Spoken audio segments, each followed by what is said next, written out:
right. Okay, so I guess we got a couple good folks here who were out in Toronto who are going to speak to just some of the experience there. I believe we're going to start with Scott Harris. That's right. All right, so Scott, come and welcome. Woo! All right, everybody. I'm not going to talk about my experience out in Toronto because you all saw what happened in Toronto, and I don't have to tell you why you're here. You know why we're here. Because of what we saw, because of the way police acted, because maybe the way that some of our Edmonton Police Service acted. So it's so great to see you all here, especially because everything that happened in the lead up to the G20 and on Saturday was sending you all a message. So when they harass activists and kick down their doors and drag them out, the message they're saying to all of us is don't organize, right? Yeah. When they beat people in the streets and throw them in jail for 40 hours, what they're saying is sit down, shut the fuck up, don't go out in the streets. Yeah, right? That's right. When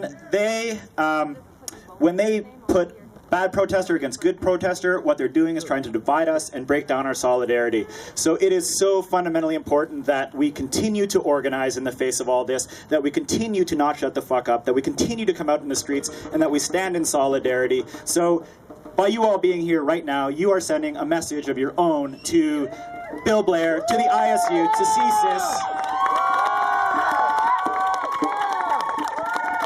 And that message is, the G20 is gone, we're still here, you have failed.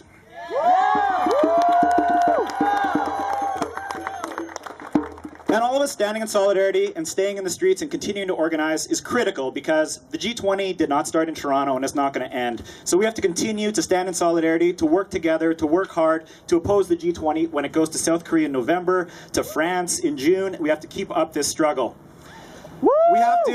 We have to keep up the struggle for what the G20 is going to mean here in Canada.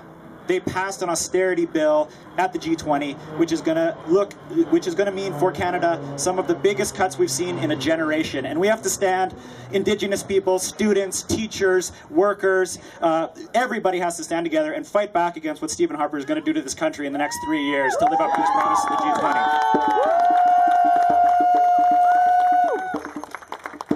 And most importantly, something that I hope we can all commit to right now, we still have somewhere between 15 and 100 friends sitting in jail in Toronto, and we have to get them out. Yeah! These are, some of the people in there are friends of mine, some of them I've never met, but it's equally important that we stand with them. Key organizers of the Toronto Community Mobilization Network saw their doors kicked down on Saturday morning at about 4:30. They were dragged from their beds, and they're facing really, really serious charges. So I hope you will all continue to support them and to call for an independent inquiry into what the hell went wrong in the streets of Toronto and get our people out.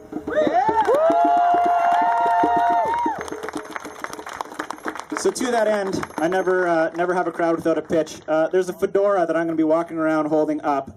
If you have any money, I would ask you to put it in there and we'll send it down to the Movement Defense Fund, which is going to ensure that our people get a fair shake, get some justice, and get out of prison as soon as they can. So if you can, that'd be awesome.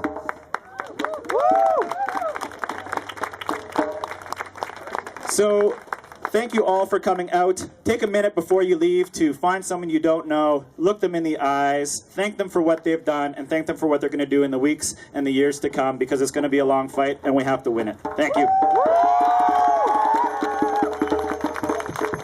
Thank you for what you've done. Out to the people!